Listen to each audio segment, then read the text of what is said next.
Welcome to the Women in Leadership Body, Mind, Soul, and Business podcast weekly reading. I'm Charlie.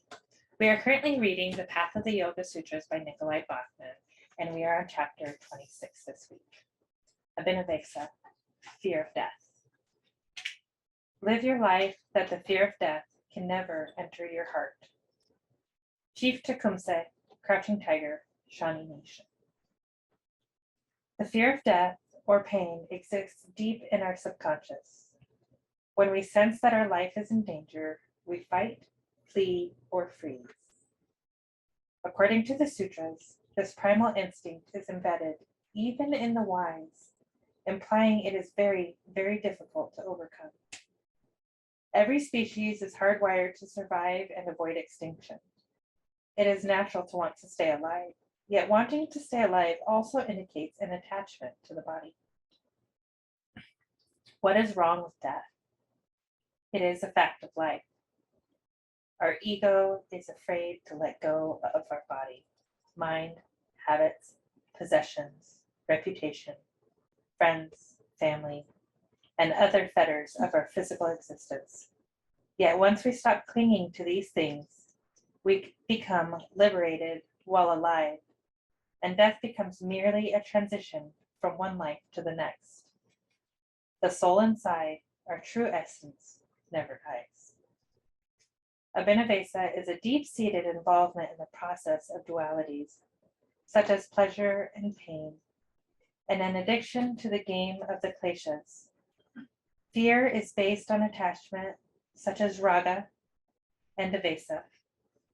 Being caught in the wheel of dualities, we identify with them and see ourselves as a conglomeration of such things as our thoughts, possessions, preferences, and family. Egotism, asmita, keeps us bound to who it thinks we are. Our state of mind at the time of death contributes to our state of mind in the next life. If the heart-mind imbibes virtue, goodness, and purity at the time of death, then these qualities will carry over into the next life. It is one thing to cultivate an attitude of healing and perseverance in order to survive a life-threatening condition. It is another thing to cling to life or another's life when it is not a real life anymore. Accepting death when it is imminent conquers Abhinivesa and allows us to move on.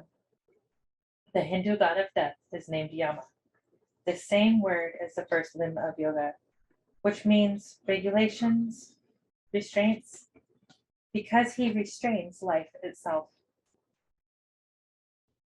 For example, you are traveling on an airplane when all of a sudden the ride becomes rough.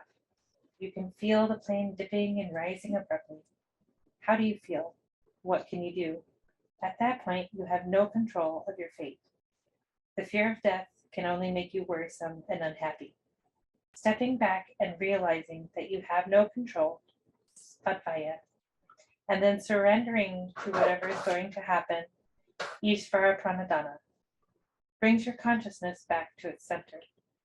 Mental and emotional calmness ensue in the midst of your chaotic situation. Thus, Abhinivesa, our fear of death, is weakened. Death, like time, exists only in the ever-changing manifest world.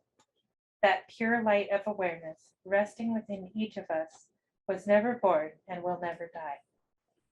It is perpetual and eternal. As we spend more time experiencing this divine presence and regarding our body as a temporary house for it, our fear of dying lessens. Death becomes simply another change. Thoughts. Death is not bad. Like life, it is part of the natural cycle of existence. When I am in the presence of death, I understand it to be a positive and necessary transformation. I will make the most of this life by purifying my heart-mind and letting go of attachments. Exercises. Sit in meditation until you are completely disconnected from the outside world. Who are you now? Think of a time when you were in a potentially life-threatening situation Were you afraid? Why?